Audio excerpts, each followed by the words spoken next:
Thanks to everyone who's spoken so far. It's been inspirational. Thanks to everyone who's here. My name is Katie Akin. I was born in Hickory, North Carolina, and I grew up 30 minutes north of Charlotte. I went to high school in Winston-Salem and went on to graduate from NC-State in Raleigh. I'm now pursuing a PhD in geography here at UNC, and I'm also a teaching assistant in the Department of Women and Gender Studies. So I am through and through a product of North Carolina education, and I deeply care about this state. It's my home. I'm also very honored to be here with other UNC students and faculty to contribute to this critical conversation that Landon Gamble, Annie Baker, and Andrea Pino, and another anonymous student survivor of sexual assault, as well as former Assistant Dean Melinda Manning, have started with this suit against UNC. I'm very grateful that these women are bringing to light the ways that our state and our university, in their practices and policies, actively support a culture of violence that would like to remain invisible. In many ways, it's been a long process for me to arrive to this moment in this place. I was raped when I was 16. It happened in the house of a prominent North Carolina lawyer with whom I was living and at whose law firm I was interning. Her daughter was my best friend.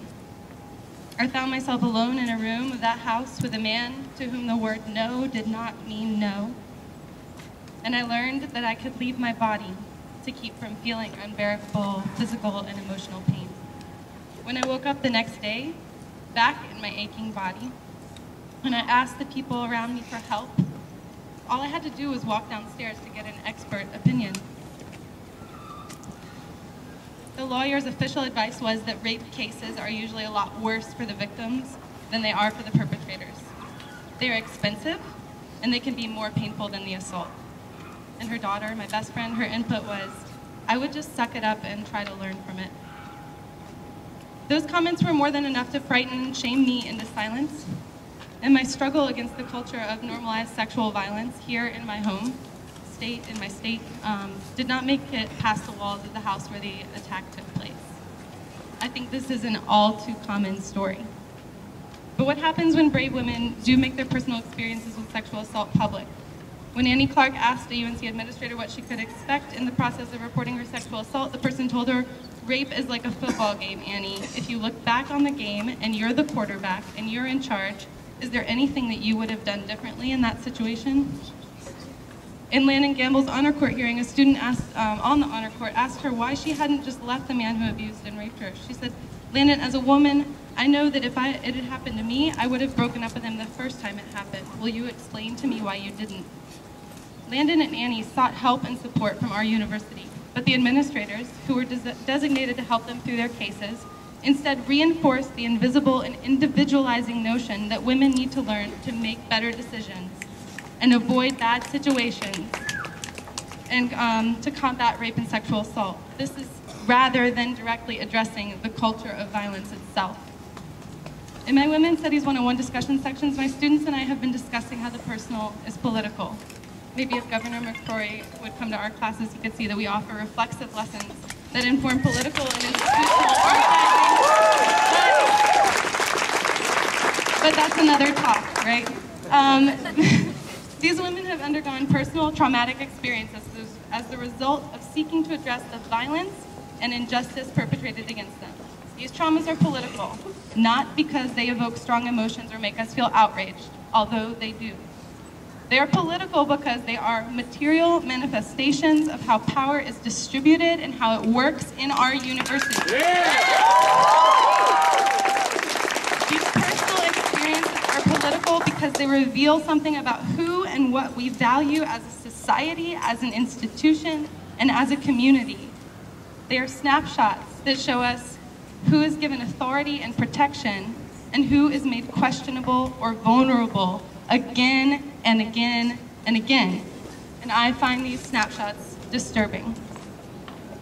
As I said in my opening, I am very grateful that Landon and Annie and Andrea and Melinda and the anonymous student are bringing to light the ways that our state and our university and their policies are actively supporting a culture of violence that would like to remain invisible. I think it's an important opportunity for all people who are invested in the UNC institution to openly discuss what kind of culture we want and how the necessary changes can happen, and I appreciate what the faculty presented here.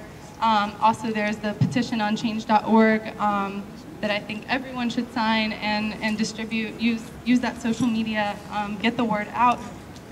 That's an important starting point, and I really look forward to the conversations as they continue, the action that we continue to take and insist on within this institution that we all care about.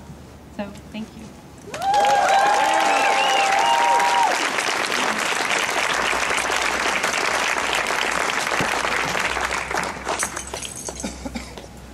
Hi, my name is Marielle, and I work with Student Action with Workers. I want to read a really powerful testimony that, as a group, we received and translated from Spanish in 2011 from a housekeeper who we still work with today. The 3 people implicated in this testimony, meaning her crew leader, her supervisor, and the director of housekeeping, have all been terminated because of the inspiring organizing of housekeepers, community members, and students on 3 different occasions. Their terminations were not the result of the university taking any action to protect women on the job, but because housekeepers stood up for their rights and demanded that they do so.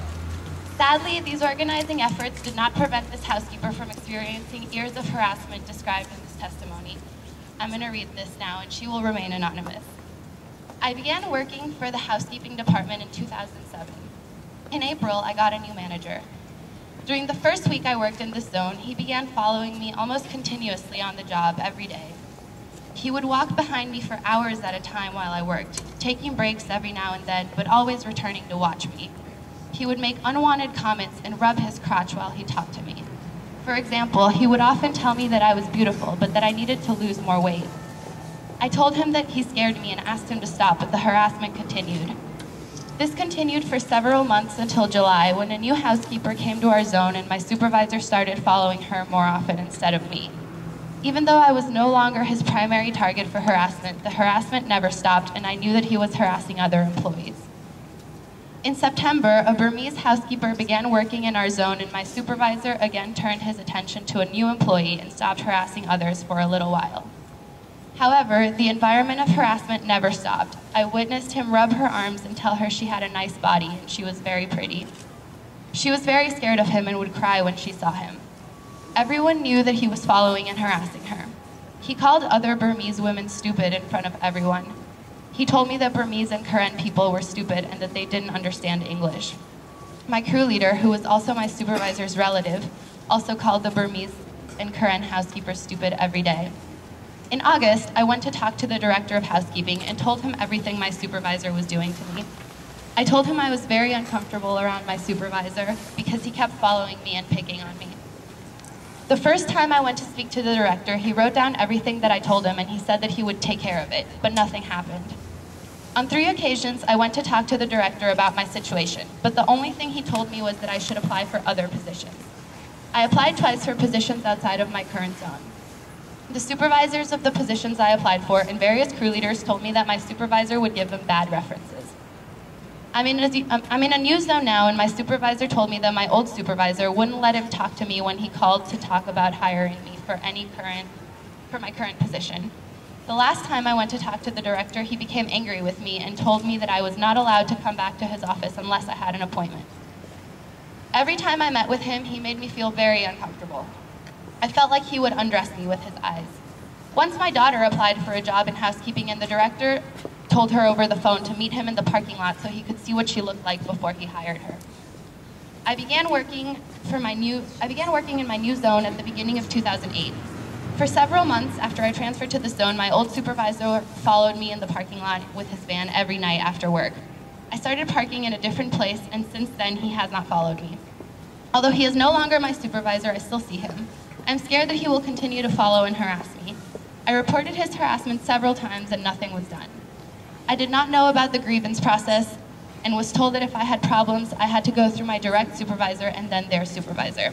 I reported the harassment through the appropriate chain of command, and I do not feel that management has addressed my concerns.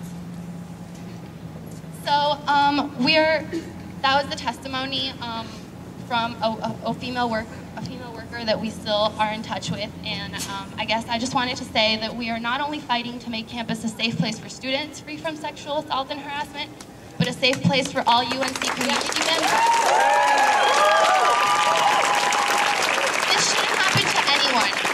housekeepers and other campus workers are no strangers to the climate of negligence and retaliation at our university in regards to cases of sexual harassment, and this has been exposed by Landon's case. By standing with Landon, we are standing with all campus workers and the campus community who finally deserve a workplace free of harassment and fear. Thank you.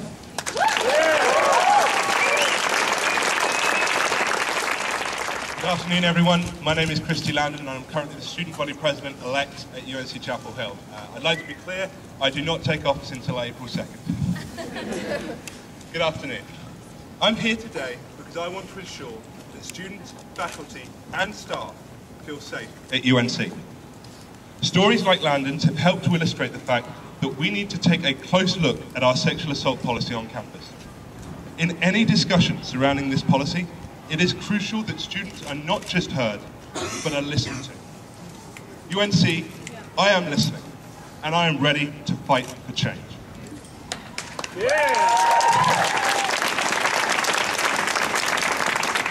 The change that we seek today is paramount. Students, faculty, and staff feel unsafe, which is a symptom of policies that seem unfair. But we deserve a safe environment. We deserve the comfort in knowing that we're protected by campus schools and that we're listened to by those who run them. It is unacceptable that students such as Landon feel that they have been let down and unsupported by the system, and we need to fix that. Every second we wait to take action, we are failing in providing the foundation of the Carolina experience. We need to see a sexual assault policy and a system on this campus that has student, faculty, and staff input. As your elected representative, I pledge to fight every day so that students feel supported and safe. I will fight to change policies and systems that make students feel unsafe, but one cannot do that alone. I need the support of people like you. People on this campus who care about creating a safer, more inclusive community at Carolina. Together, we will bring change to this great university. At the very core of our belief in student self-governance, we find the honor codes. Our university rightfully takes pride in being one of very few institutions that has a student-run honor corps. And this is something that we cannot lose. We believe in the value of holding each other accountable. It is something that we sign on to do when we join this university and that we adhere to throughout our time at Carolina. We all accept that there are problems with the system and embrace the challenge of reforming. Let's work together to ensure that our honor system becomes a better system for future generations of time. I've been so pleased to engage with students over the last few days and to see the passion that students have to make change occur. Let's take this momentum, build on it, and make positive change at this university so that students are safe and feel safe at Carolina. Thank you.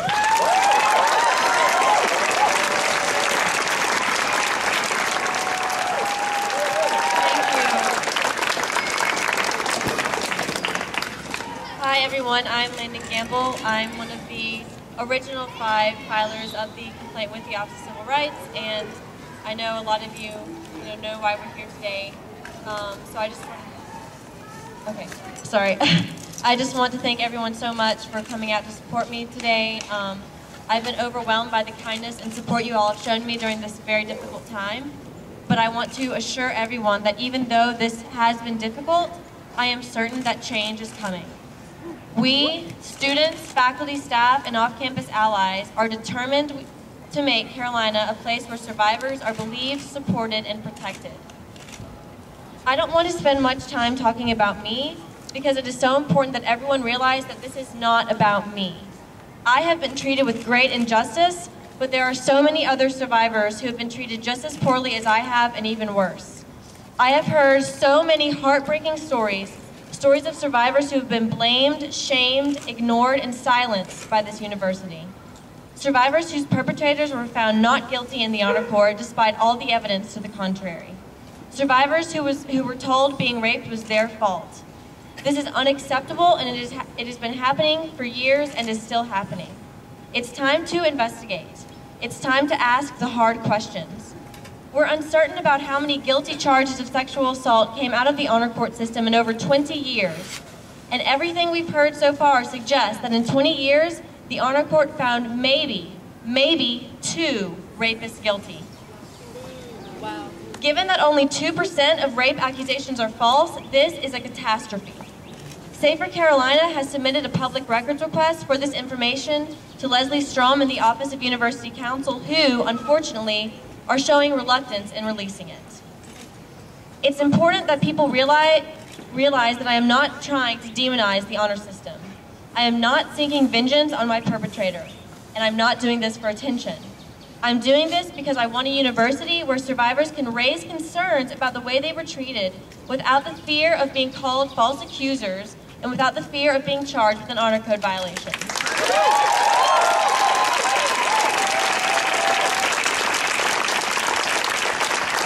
We need to end rape culture on campus, and we need to realize that we can talk about rape culture all day, but if no one has the courage to confront how rape culture manifests institutionally, very little is going to change.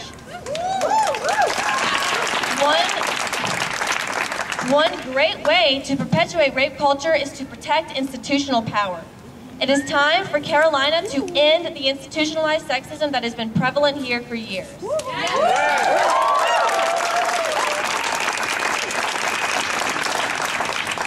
It's funny how rape is the only crime where people automatically assume the victim is lying. Of course, the deeper idea behind this mindset is that rape is impossible because men are entitled to unconditional access to women's bodies. It's time for us to stand up and refuse to be re-victimized. I refuse to sit back and watch survivors be called crazy sluts and liars. I refuse to accept that the way this university allows survivors to live in hell is inevitable. Rape is not inevitable, but rapists can be comfortable on this campus. If they're not, I say that's a step in the right direction.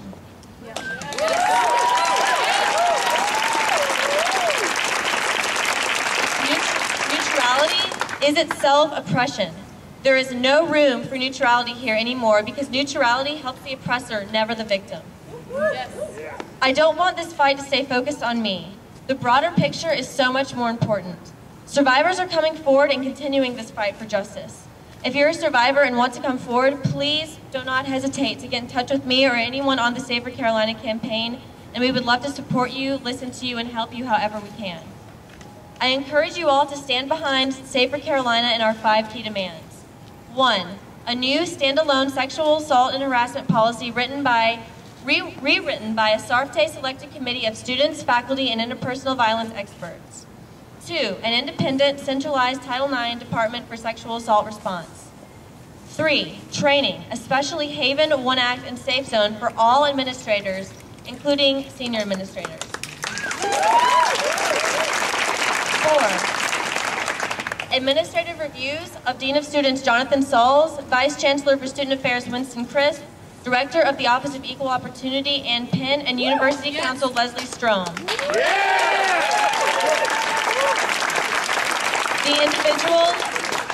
The individuals who directly and indirectly harm survivors and their advocates, and protected perpetrators of sexual violence.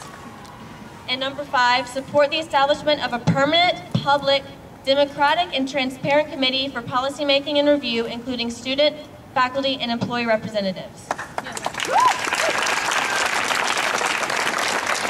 Thank you so much for coming out to support everyone today.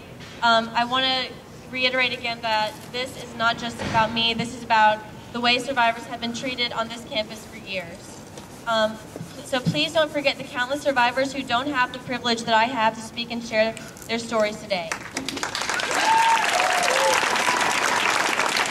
are the survivors we're fighting for. As allies of survivors, we were silent for too long, and we cannot afford to be silent ever again. Thank you.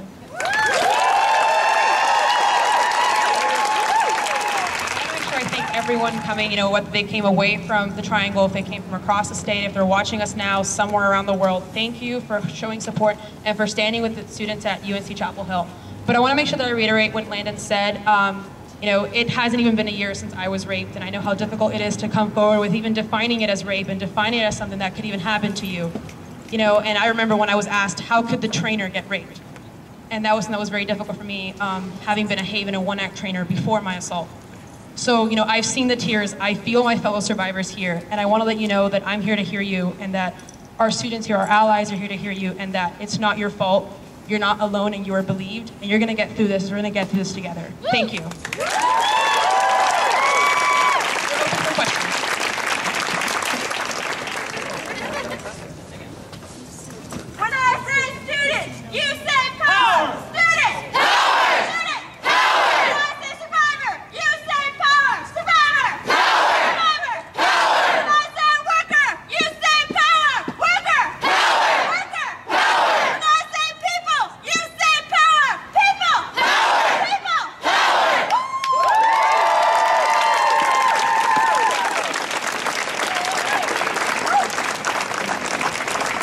Protect the whistleblowers!